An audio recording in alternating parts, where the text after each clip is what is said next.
Hello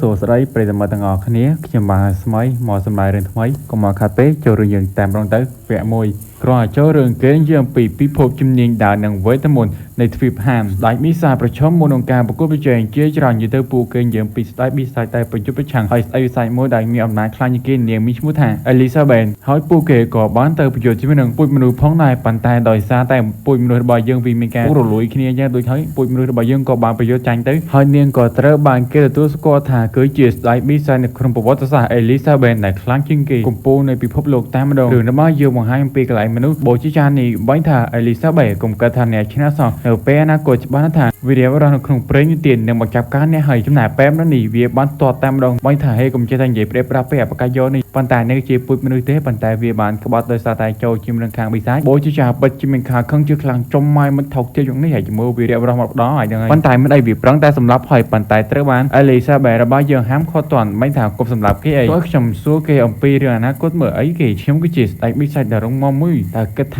ាជួយនឹងវីរៈរបស់ព្រេងទានពិតជាចាប់ការខ្ញុំបានហើយត្រូវតែនិយាយឲ្យច្បាស់បើមិនដូចទេខ្ញុំនឹងប្រើវិធីរបស់ខ្ញុំមានមួយពោះនឹងចាប់ការអីវាក៏បានប្រាប់ថានៅក្នុងប្រវត្តិសាស្ត្ររឿងព្រេងទានខ្ញុំបានមើលឃើញពីអនាគតអំពីវីរៈរបស់នឹងមកចាប់ការនៅពេលនោះជាមួយនឹងដៅនៅវេទិកាថ្មដែលត្រូវបានគាត់មកដកចេញហើយបន្ទាប់មកគាត់ច្បាស់ថានឹងពិតជាអាចសម្លាប់នឹងបានប៉ុន្តែខ្ញុំមិនប្រាប់អ្វីទាំងអស់ទៀតនោះទេហ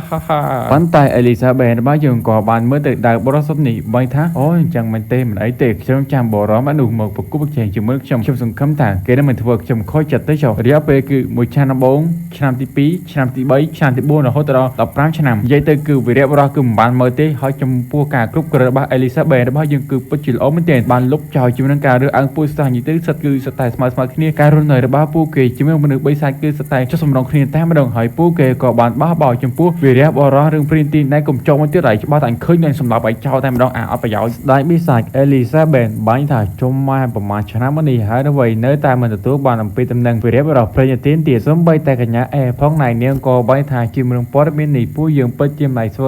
ចស្វែងរកឃើញនោះទេចំណែកមនុស្សទៀតក៏បាញ់ថាពួកយើងមិនជាអ្នកស្វែងរកព័ត៌មានតែពួកយើងពូកែខាងផលិតអាវុធហើយពួកយើងក៏មិនទទួលបានមនុស្សមិនទទួលបានព័ត៌មានអ្វីដែរចំណែកបែបនេះវាបាញ់ថាអើយកុំទៅជឿអីពាក្យអាបារ៉ូហ្នឹងវានិយាយអត់ប្រយោជន៍ណាអាបារ៉ូហ្នឹងវាគឺជាព្រឹត្តិការណ៍ហ្នឹងសូម្បីតែមេបិសាចនេះវាក៏បាញ់ថាអាប៉ែបារ៉ូហ្នឹងវានិយាយពីវាបរោះស្អីអាហ្នឹងចេះនិយាយឈួតធ្វើឲ្យស្ត្រីរបស់ខ្ញុំចេះតែគិតពីរឿងចឹងអូអាហ្នឹងពិតចេះនិយាយស្អីទំនីអាចគួរឲ្យមើលទៅជំវិញទៅមុនគ្រប់ព្រោះរបស់ចេះស្ត្រីរបស់ពួកយើងពិតជាខ្លាំងសូម្បីតែពួកអូវាក៏និយាយចឹងផងដែរបើខុសអីសុំទោសមែនតែដល់ឈ្មោះអីទេពួកគេពិតជានិយាយជ្រឹមថាស្អីគេឲ្យសុទ្ធតែវីរៈបរិសុទ្ធនៅក្នុងរឿងព្រានទានឲ្យមើលទៅវាគ្រាន់តែជាការបោកកុហកមនុស្សក្មេងតែប៉ុណ្ណោះប៉ុន្តែនៅពេលនោះស្រាប់តែបូជាចាបារ៉ូរបស់យើងលើពាក្យប្រឆាំងវីរៈបរិសុទ្ធកុំត្រឹសអវិសានិយាយទៅពិតជាអើយអេលីសាបេរបស់យើងចាប់ច្រាច់កតែម្ដងក៏បាញ់និយាយថាឆាប់បញ្យកខ្ញុំអំពីវីរៈបរិសុទ្ធនៅក្ន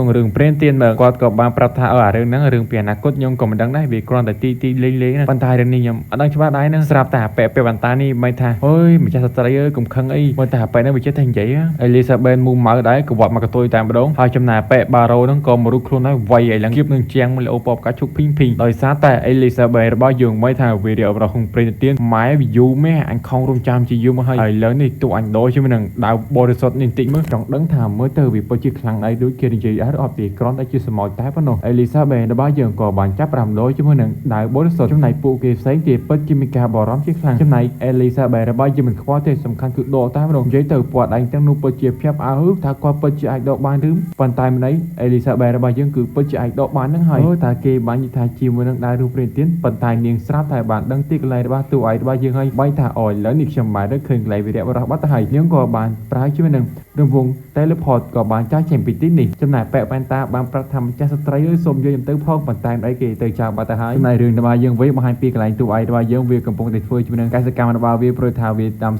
ធ្វើស្រូវធ្វើអីវាក៏បាញ់និយាយថាខ្ញុំជួយថា leaping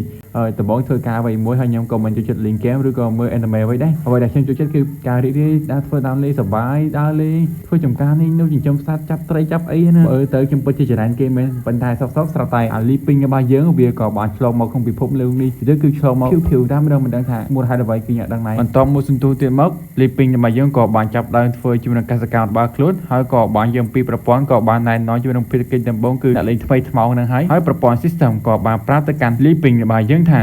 ាអ្នកគឺជាអ្នកលេងថ្មីថ្មោងអញ្ចឹងហើយអ្នកគួរថាចាក់ចេញពិភពនេះព្រោះថាឥឡូវនេះភារកិច្ចរបស់អ្នកគឺពេញលេញហើយគឺដើម្បីសងព្រេង Leaping របស់យើងបានប្រាប់ថាអត់ទេខ្ជិលទៅនៅនេះវិញទោះបីជាប្រព័ន្ធបានប្រាប់ថាអ្នកត្រូវតែសងព្រេងបន្ទាប់មកជួបមនុស្សជាច្រើនដាស់ឡើងជាមួយនឹងដាវបរិសុទ្ធហើយអ្នកត្រូវតែខ្លាយជាវីរបុរសក្នុងរឿងព្រេងទៀនទៅចាប់ការស្ដេចបិសាចប៉ុន្តែសម្រាប់ Leaping របស់យើងអូយអញចង់ទៅទេសំខាន់ប្រើជីវិតបែកភីងនៅទៅនេះវាសប្បាយមកទៅប្រព័ន្ធនឹងបាយថាអ្នកត្រូវតែធ្វើដំណើរក្នុងព្រេងហើយបើមិនដូច្នោះទេនឹងមានការពមៀនទៀតទៅគឺពមៀនតែម្ដងប៉ុន្តែសម្រាប់ Leaping របស់យើងវិញពិតជាមិនខ្វល់ទេសំខាន់គឺខ្ញុំមិនចាស់ចេញជាដាច់ខាតគឺនៅទៅនេះហើយណាទៅខ្វល់ទេនៅនេះដេករស់ស្រួលចង្អប់ព្រោះថានៅទៅនេះមានឧបសគ្គពេលវេលាគឺមានអាចកំបាំងគឺការពីសមត្ថភាពពីណាក៏មើលមិនឃើញដែរសំខាន់នៅទៅនេះវាមានពេលវេលាគឺលើស24ម៉ោងតែម្ដងគឺធ្វើការផងបាញ់សាច់ផងខ្ញុំធ្វើអ្វីក៏បានតែតាមចិត្តរបស់ខ្ញុំប្រមូលផ្ដុំអំពីthamពូដើរវេទមន្តដំណើរសងព្រេងអ្វីគ្រប់យ៉ាងនៅទីនេះជាមានបរិយាកាសគឺសែមតែម្ដងខ្ញុំខ្លាចជាគ្រូកសិដ្ឋានដ៏អស្ចារ្យមួយរូបប៉ុន្តែប្រព័ន្ធបាយខឹងជាខ្លាំងនៅក្នុងពិភពវេទមន្តនេះបាយជាធ្វើស្រែធ្វើចំការវិញនិយាយទៅប្រព័ន្ធហ្នឹងវាពិតជាខឹងព្រោះថានេះមែនទេវាគឺជាវីរបុរសក្នុងរឿងព្រេងទេមកធ្វើស្រែចំការវិញគឺខឹងមែនតែម្ដងប្រព័ន្ធហ្នឹងក៏បានមិនដឹងថាលែងលោតអ្វីចំពោះ Leaping របស់យើងបាត់ទៅហើយ Leaping ក៏បាយថាចាប់ពីពេលហ្នឹងមកប្រព័ន្ធក៏បានគៀងហើយមិនដឹងថាវាបាត់ទៅណាទេប៉ុន្តែអ្វីក៏មិនខ្វះសំខាន់គឺខ្ញុំត្រូវតែធ្វើស្រែរបស់ខ្ញុំវិញស្រាប់តែវាសម្លឹងមើលទៅមើលដូចជាមិនផ្កិតទេក៏បានលេចឡើងជួយនឹង Elizabeth របស់យើងប៉ុន្តែ Elizabeth ក៏បានមើលទៅកាន់ Leaping របស់យើងក៏ប៉ុន្តែ Leaping ហ្នឹងវាបានគិតថាមេលៀងអញ្ចឹងវាទៅប្រមូលត្រីងៀតត្រីអាំងវាមកទៅសាទុកណាចំណែកកូនឆ្កែយន្តរបស់យើងវិញគ្រាន់តែឃើញកញ្ញា Elizabeth ភ្លាមគឺចាប់ដើមព្រុសតែម្ដងចំណែក Elizabeth របស់យើងវិញកំពុងតែសម្លឹងមើលទៅកាន់ Leaping របស់យើងហើយអូនេះមែនទេគឺជាវីរបុរសក្នុងរឿងព្រេងទៀតចំណែក Leaping របស់យើងពិតជាឆ្ងល់ចំពីចូលទីនេះដល់របៀបណាវិញចំណែកនាងនឹងក៏បានចេញthamពូវិបហាទៅកាន់ Leaping ប៉ុន្តែមិនได้ស្រាំតែក៏បានលេចឡើងជាមួយនឹងដាវបរិសុទ្ធនៅក្នុងដាវ Leaping តែម្ដង Leaping ពិតជាឆ្ងល់ចំចូលក្នុងដែកនៅរបៀបណាឆ្ងល់នេះ Elizabeth របស់យើងໄວថាអូមើលទៅប្រហែលឯងនឹងហើយគឺជាវីរបុរសនៅក្នុងរឿងព្រេងទៀមពិតប្រាកដមើលទៅហើយពិតជាបានលាក់បាំងជាកម្លាំងដូច្នេះខ្ញុំនឹងឲ្យស្គាល់អ្វីថាជាមួយនឹង Regina Elizabeth ចំណែក Leaping របស់យើងវិញចំ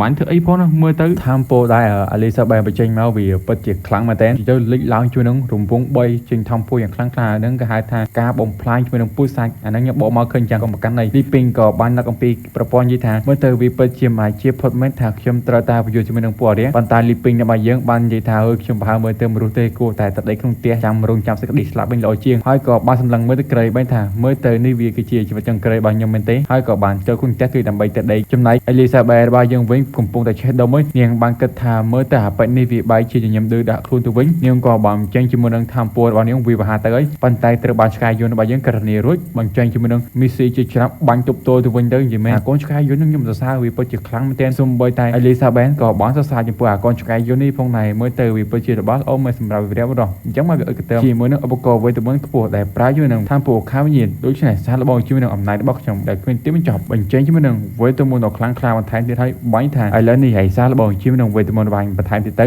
ៅអាឆ្កែយន្តនឹងករណីហើយចេញthamពូវិញខ្មៅបាញ់តែម្ដងមួយសន្ទុះក្រោយមកទៀតស្រាតែthamពូ Elizabeth របស់យើងគឺចាប់ដើមរលីកតិចតែម្ដងនាងពិតជាមានការភ្ញាក់ផ្អើលអូមើលទៅវាពិតជាអស្ចារ្យមែនតែអាចបំផ្លាញជាមួយនឹងវេទមន្តរបស់ខ្ញុំបានចំណែក Leaping របស់យើងវិញកំពុងតែចាំសេចក្តីស្លាប់អានឹងឈួរដែរចំណែក Elizabeth របស់យើងក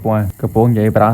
ើបាយយីថាអើយខ្ញុំមិននឹកស្មានដល់ថានៅទីបញ្ចប់ត្រូវតែមើលស្រាមមនុស្សដូច្នេះមើលទៅខ្ញុំត្រូវតាមបញ្ចេញជាមួយសមត្ថភាពរបស់ខ្ញុំហើយនាងបាយថាឥឡូវនេះវាដល់ពេលហើយខ្ញុំនឹងបញ្ចេញជួយនឹងthamពូរបស់ខ្ញុំប្រហែល40%ទៅចុះទៅនាងក៏បានប្រែរូបរាងផងដែរគឺជាទម្រង់នៃព្រះបិសាចចាប់ផ្ដើមវាប្រហែលជាមួយនឹងកូនឆ្កែនឹងមួយម៉ោងក្រោយមកទៀតអាប៉ែ Leaping របស់យើងនឹងវាក៏បានងើបប្តីវាបាយថាចុំម៉ែអញអត់តងាប់ទៀតអូចុំកាត់អីនោះអូយវាមានរឿងអីហ្នឹងហើយមើលទៅអា Leaping របស់យើងដូចជាបែកឆ្នាំមែនតើ Leaping របស់យើងហ្នឹងវាក៏បានដើរទៅខាងក្រៅតែម្ដងប៉ុន្តែមុននឹងបើកទ្វារវាពិតជាញ័រដៃមែនតើពេលវាសម្លឹងមើលទៅស្រាប់តែឃើញចំពោះកញ្ញា Elizabeth របស់យើងគឺបានចាប់ការចំពោះអាកូនឆ្កែនោះបាត់ហើយនាងក៏វាយថាឥឡូវនេះវីដេអូវេរបស់ឯងហើយប៉ុន្តែ Leaping របស់យើងបានថាពួកយើងគួរតែអង្គុយគ្នានិយាយសិនចាំពិភាក្សានឹងរឿងក្រោយប៉ុន្តែមើលទៅកញ្ញា Elizabeth របស់យើងពិតជាអស់កម្លាំងហើយនាងបាញ់ថាតែនេះជាចុងបញ្ចប់នៃទំនីនោះមែនទេនាងក៏បានសន្លប់អត់ទៅរឿងក៏បញ្ចប់ទៅហ្នឹងបើសិនមានកន្លែងណាបោកខឬក៏និយាយខំនិយាយមិនច្បាស់ពិតជាសន្តោសព្រោះខ្ញុំពិតជាទាំងចំបោះមែនទេអត់មាននិយាយនេះគឺបាយ